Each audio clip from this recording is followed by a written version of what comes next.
Bismillahirrahmanirrahim. Assalamualaikum warahmatullahi wabarakatuh. Halo teman-teman, perkenalkan nama saya Ira Pilianti dari kelas reguler 4B Prodi Kesehatan Masyarakat Fakultas Ilmu Kesehatan Universitas Ibnu Khaldun Bogor. Pada kesempatan kali ini saya akan memaparkan sedikit materi mengenai Islam disiplin ilmu.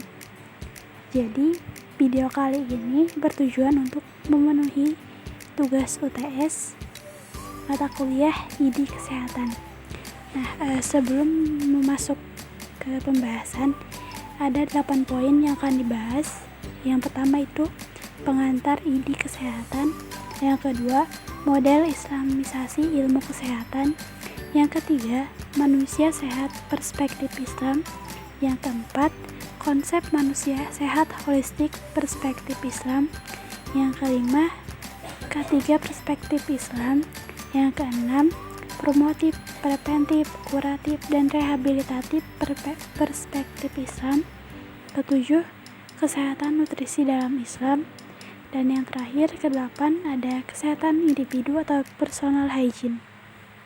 Oke, langsung saja ke materi yang pertama, itu pengantar ID Kesehatan. Nah, tujuan ID ada di Universitas Ibnu Khaldun ini karena untuk dalam rangka islamisasi atau mengislamkan ilmu, agar ilmu yang kita pelajari itu tidak sekuler, tidak memisahkan agama dari ilmu, tidak memisahkan iman dari ilmu, dan tidak memisahkan adab dari ilmu. Seperti yang teman-teman tahu, bahkan pada masa sekarang pun, zaman modern, masih banyak orang yang percaya akan hal mitos, mitologi, atau magic. Bahkan di Indonesia sendiri hal tersebut sudah gak asing. Masih banyak orang-orang atau masyarakat yang percaya terhadap suatu benda. Suatu benda tersebut dapat mendatangkan rezeki atau mendatangkan kesehatan bagi masyarakat itu sendiri. Nah, jadi tujuan adanya ID ini untuk menghilangkan perspektif atau pemikiran kayak gitu. Terus selanjutnya, kita ini sebagai seorang akademisi atau sebagai seorang mahasiswa harus berpikir berdasarkan ilmu supaya menghindari hal-hal yang bersifat khurafat yang bisa menimbulkan syirik. Nih, hal-hal yang bisa disebut ilmu itu berdasarkan, yang pertama, berdasarkan penelitian yang akurat. Jadi segala sesuatu yang kita pelajarin bisa disebut ilmu itu berdasarkan penelitian yang akurat atau empiris, atau bisa disebut ada hubungan antara sebab akibat. Misalkan seseorang apabila terkena penyakit pasti ada sebab yang jelas kan. Misalnya seseorang terkena COVID-19, berarti orang tersebut punya riwayat interaksi dengan orang yang terkena COVID-19 tersebut. Jadi tidak mungkin seseorang menderita penyakit karena sial atau apapun itu. Jadi ilmu itu harus berdasarkan penelitian yang akurat atau empiris.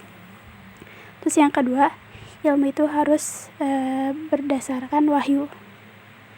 Nah, wahyu yang dimaksud ini bisa dalam hal Al-Quran atau As-Sunnah.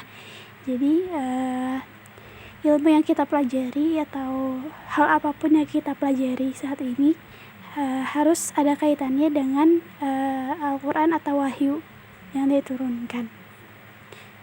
Untuk selanjutnya kita masuk ke materi yang kedua, yaitu model islamisasi ilmu kesehatan. Nah, mungkin dari teman-teman semua pernah kan mendengar istilah sehat walafiat.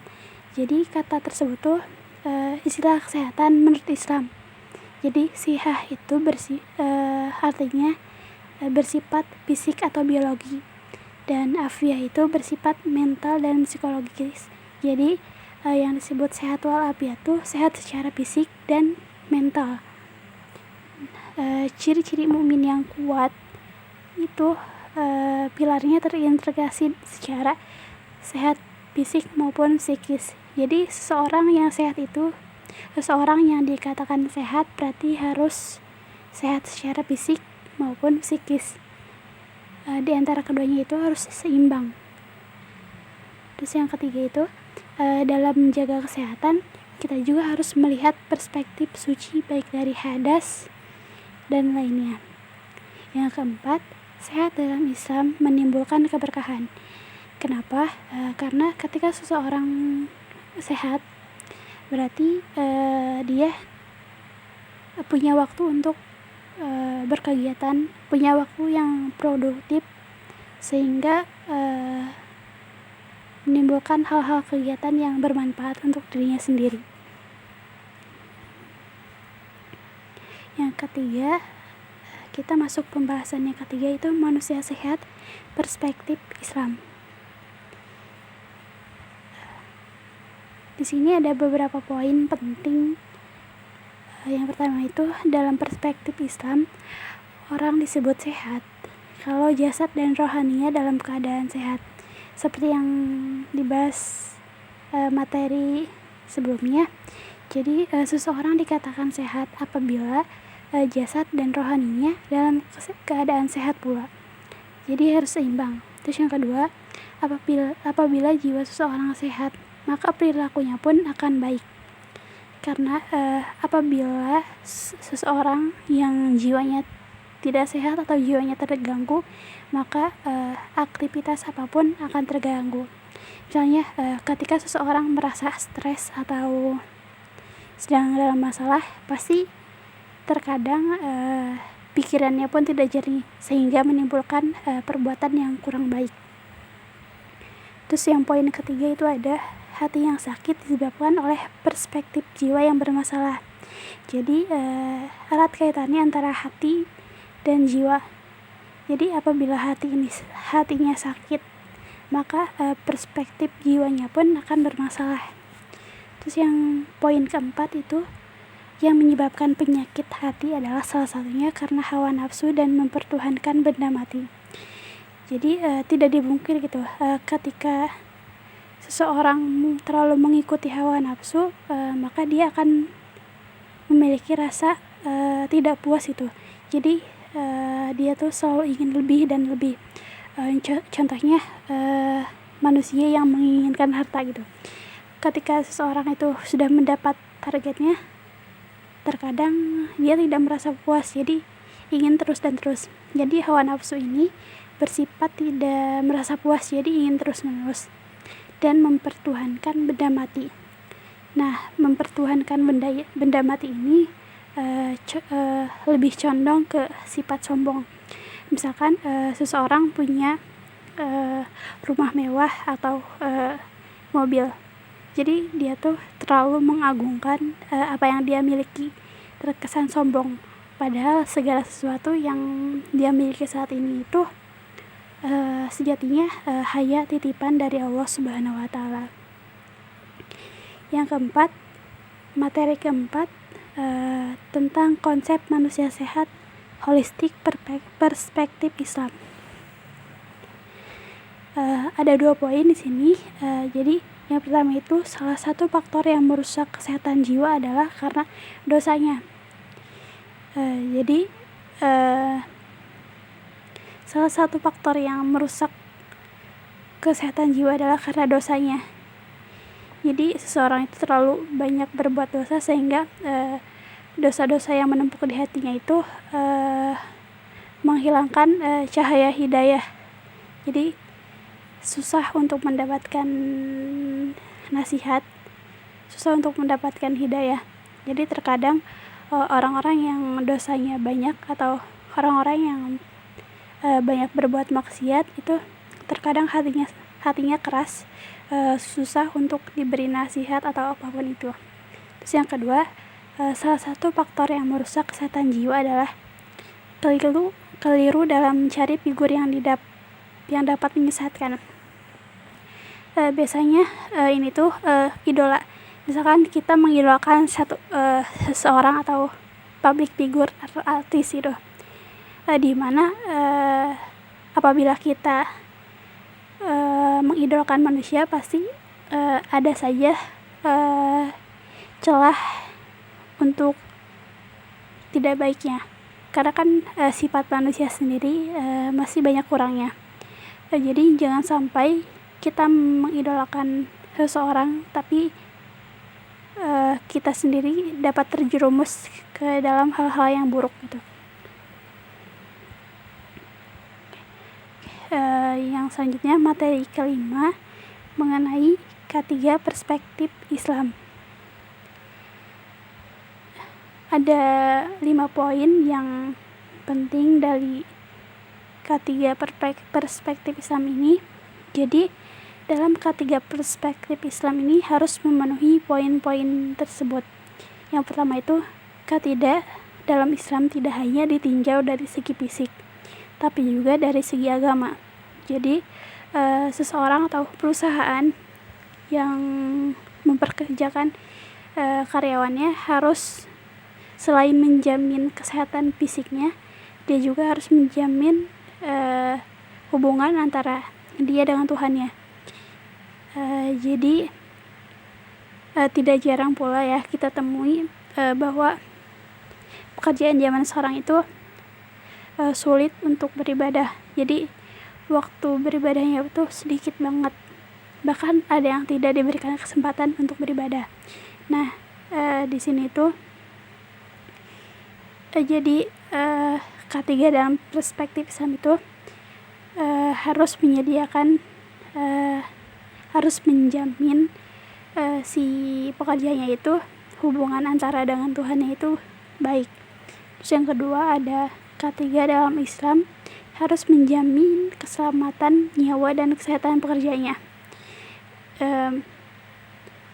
Dari setiap sektor perusahaan semuanya itu harus menjamin keselamatan dan kesehatan para pekerjanya. Jangan sampai karena adanya pekerjaan yang kurang atau dari segi peralatannya kurang baik sehingga menimbulkan atau mengancam nyawa si pekerja tersebut. Jadi sebagai seorang pemimpin dalam suatu perusahaan, kita juga harus menjamin nyawa si pekerja tersebut, baik dari segi lingkungan kerjanya, dari keamanan saat kerjanya, dan lain-lain. Terus poin yang ketiga, harus menjamin kesehatan mental agar tidak stres dan depresi. Jadi selain poin yang kedua sebelumnya, poin ini pun penting karena apabila seorang pekerja stres atau depresi, itu akan menimbulkan terhadap produktivitas kerjanya tersebut. Biasanya yang menimbulkan stres atau depresi pada para pekerja itu salah satunya itu karena intensitas atau waktu kerja yang cukup panjang dan dengan waktu istirahat yang sedikit. Jadi para pemimpin perusahaan itu harus memposisikan diri sebagai para pekerja tersebut, di mana para pekerja juga sebagai manusia ingin beristirahat, ingin cepat pulang. Jadi diusahakan intensitas waktu kerja dan istirahatnya itu baik gitu. Terus poin yang keempat, harus menjaga keturunan.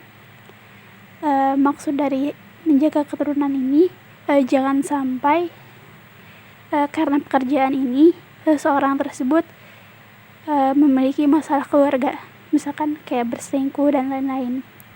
Terus yang kelima, poin yang kelima ada harus menjaga harta.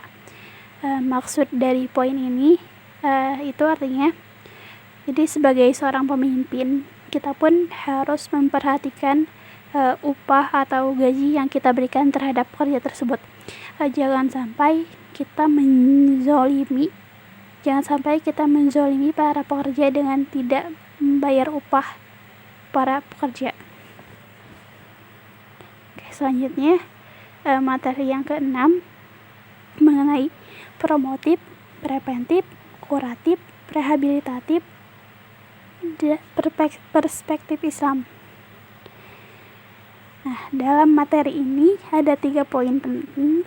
Yang pertama itu, segala hal yang mendatangkan mudarat dihentikan terlebih dahulu sebelum kita melakukan upaya yang mendatangkan manfaat.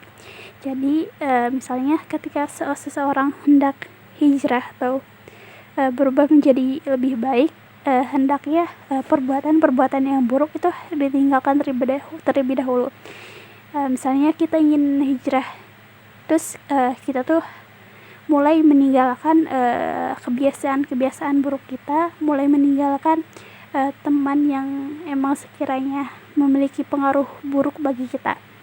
Terus yang kedua itu ada, sebagai umat kita dilarang untuk melakukan upaya yang membinasakan. Nah, membinasakan ini jangan sampai kita nih melakukan kegiatan yang dapat membahayakan kita sendiri itu, kayak yang dapat menzolimi kita sendiri. Misalkan kita terlalu sering bergadang. Nah, mungkin teman-teman sendiri tahu kan efek begadang tuh apa aja. Nah, itu sama aja membinasakan kita, menzolimi diri kita sendiri. Terus yang ketiga, mendidik masyarakat untuk mengenal kesehatan harus berbasis hikmah. Jadi mendidik masyarakat tuh mendidik atau memberitahu masyarakat tuh harus beserta hikmahnya gitu. Misalkan kita memberitahu pola hidup sehat. Jadi pola hidup sehat tuh apa sih, gini. Terus dikasih tahu hikmah dari pola hidup sehat itu apa aja sih. Segitu. Contoh yang lainnya, kayak kita mengedukasi untuk berhenti merokok. Kita tuh harus berhenti merokok dan gini. Terus hikmah dari berhenti merokok itu apa sih? Misalkan terhindar dari segala penyakit jantung koroner ataupun yang lainnya, seperti itu. Next, yang ketiga, yang materi selanjutnya itu materi ke-7 mengenai kesehatan nutrisi dalam Islam. Di sini ada 3 poin penting. Dalam perspektif Islam, makanan yang baik dilihat dari segi kandungan, cara memperoleh, dan cara mengkonsumsi. Jadi dalam Islam itu, makanan yang baik itu bukan hanya dilihat dari segi kandungan, apakah dia mengandung racun atau apapun itu, tapi dilihat juga dari cara memperoleh. Misalnya cara memperoleh makanan ini halal atau haram, dan cara mengkonsumsinya udah baik atau benar, berlebihan kah atau emang udah secukupnya. Terus poin yang kedua itu, masalah kesehatan gizi atau nutrisi tidak hanya sekedar terpenuhinya kebutuhan, tetapi sikap dan pola cara mengkonsumsi dan timbal baliknya. Contohnya, ketika kita mengkonsumsi cara berlebihan, misalnya dalam satu hari kita bisa makan 5 kali. Nah, kita tuh harus melihat itu efek yang ditimbulkan makan satu hari 5 kali itu apa aja gitu. Apakah baik terhadap tubuh kita atau tidak gitu. Terus poin yang ketiga, Islam melihat seseorang yang kekurangan gizi bukan hanya dari asupan yang dikonsumsi, akan tetapi melihat juga dari segi mendapatkannya. Jadi ketika seseorang kekurangan gizi, Islam melihatnya bukan cuma dari asupan yang kurang, tapi Islam juga melihat apakah makanannya dia makan cara memperolehnya baik atau tidak, karena hal itu cukup mempengaruhi gitu. Apabila seseorang yang mengkonsumsi makanan yang cara mendapatkannya haram, itu akan sulit terkabul doanya. Jadi itu mempengaruhi dalam kesehatan. yang materi terakhir, materi ke-8 mengenai kesehatan individu. Ada 4 poin penting. Yang pertama, Islam sangat memperhatikan terhadap masalah kesehatan individu. Bahkan seorang mualaf yang baru masuk Islam pun ketika ingin beribadah itu diperintahkan atau diharuskan untuk mandi terlebih dahulu.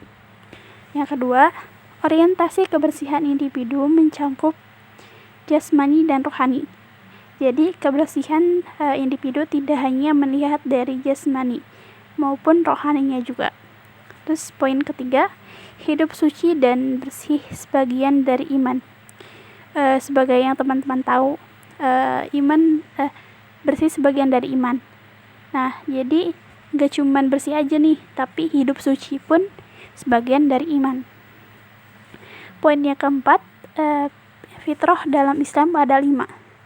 Yang pertama itu khitan, yang kedua mencukur bulu kemaluan, yang ketiga memotong kuku, yang keempat mencabut bulu ketiak, dan yang kelima mencukur kumis. Hadis riwayat Bukhari. Nah, itu saja yang bisa saya sampaikan. Kurang lebihnya mohon maaf, semoga bermanfaat. Wassalamualaikum warahmatullahi wabarakatuh.